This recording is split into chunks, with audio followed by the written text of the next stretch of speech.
France is voting in the first round of high-stakes snap elections in a historic first. The far-right party of Marine Le Pen is likely to come to power. The latest, the voter turnout at 12 p.m. local time stands at 25.90%. The counting of votes has begun in the French territory of New Caledonia, which was hit by deadly riots last month.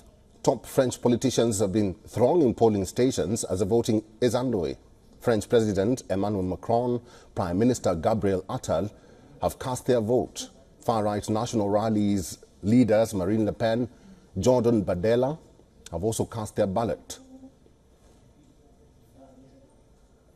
Conservative Republicans leader Eric Ciotti, left-wing coalition candidate Manuel Bompard, former French President François Hollande, former Prime Minister were among some of the prominent faces who exercised their franchise. Polling stations across mainland France will close at 4:30 p.m. GMT immediately after projections.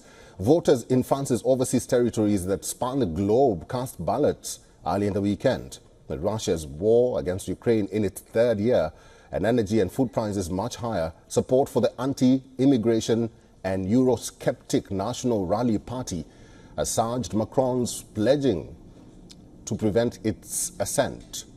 The vote could put the far-right in power in France for the first time since the Nazi occupation in World War II. The second round is due on the 7th of July, at the end of which France will have elected 577 members of its National Assembly. The outcome of the two-round election, which will wrap up on July 7th, is likely to impact European financial markets, Western support for Ukraine, and how France's nuclear arsenal and global military force are managed.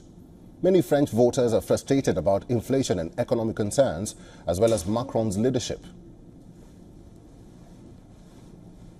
These are not the most popular elections. The people voting today are perhaps the ones who are more likely to vote for extremes. But it is also a sanction against the government. People are not happy with what has been happening in the recent years. We feel that we have lost a lot these recent years. People are angry, and I am angry.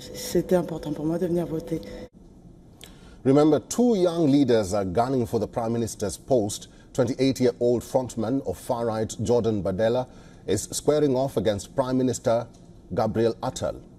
The elections come after French President Emmanuel Macron called for a snap poll after suffering a crushing defeat to Marine Le Pen's far-right National Rally Party in European Parliament polls on June 9th.